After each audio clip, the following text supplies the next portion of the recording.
Hi Sadhguru. I'm Dheeraj. So, The microphone, you must hold it like Lady Gaga, like this.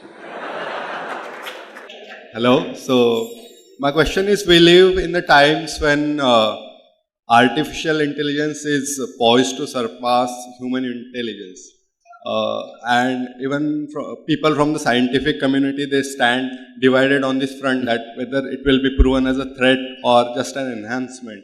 As you spoke, even Elon Musk is skeptical about that. So, what are your views upon it? Like, where do you stand? See, do you remember when they installed lifting cranes and gantries in the ports of Bengal? The trade unions all protested, they're going to take away our jobs. Do you remember those times? That was a time where thousands of men would carry sacks out of a ship.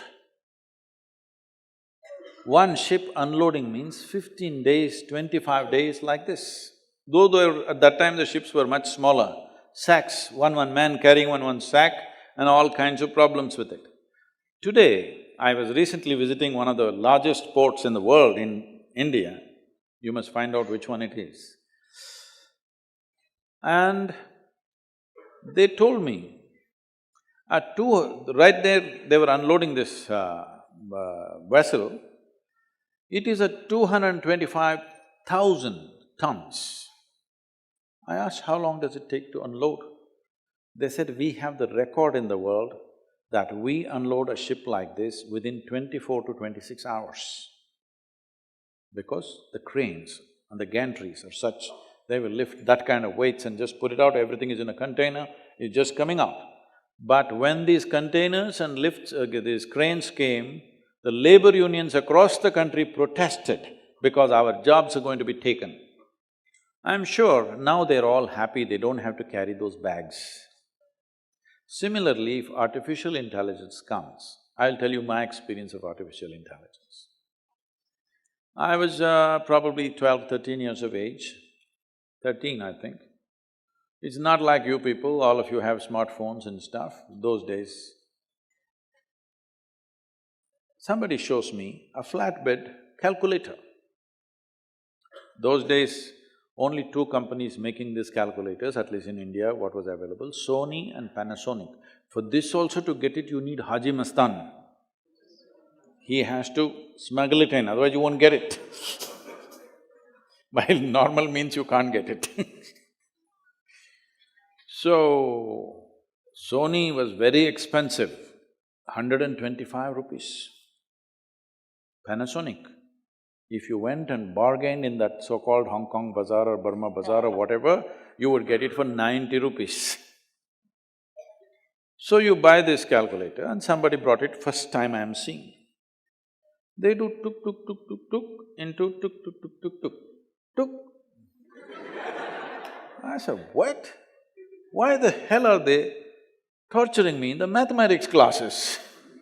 When this stupid machine, 90-rupee machine can do this, why are they torturing me for 10, 12 years, teaching me how to add, how to multiply? So that day I sat and dreamt, if there was another machine like this for science, for chemistry, for physics, for everything, I don't have to come to school. That was my dream. It's going to come true shortly.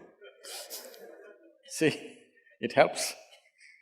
It did not come true when I was going to school, but it's going to come true very shortly.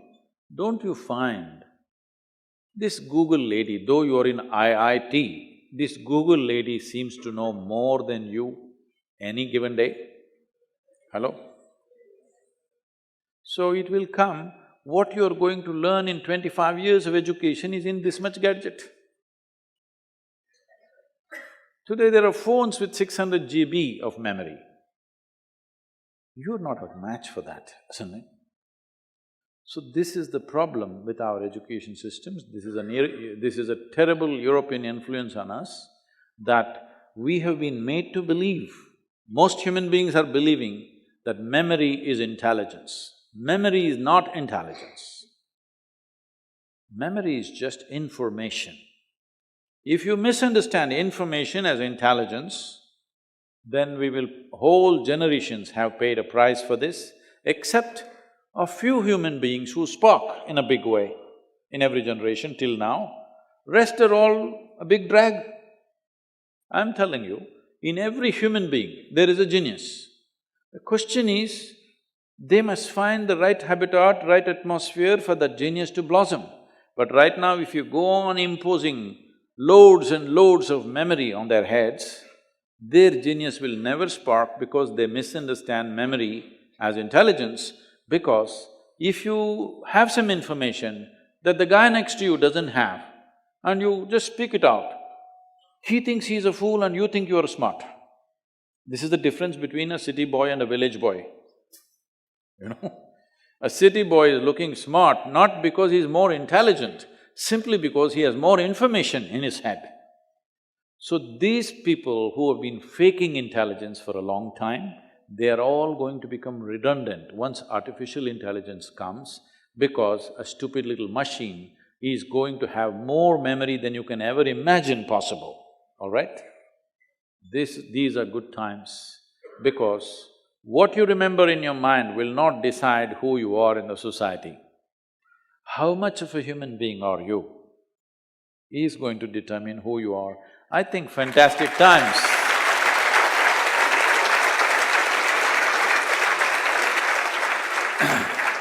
I think fantastic times for humanity is just about coming. I'm asking you, suppose you were working in one of the ports in Bengal and you were carrying those bags, heavy bags, back-breaking loads, and after 100 years you came back and saw all these loads are just being lifted and put on the truck just like that in 2 minutes, what you carried entire day. Would you not be fascinated and fantastic?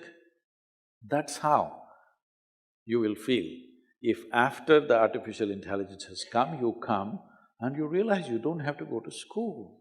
You don't have to gather all this nonsense. All these idiots who read 2 books and acting very smart in the world, they will all go. You have to exercise your intelligence, otherwise you will not survive.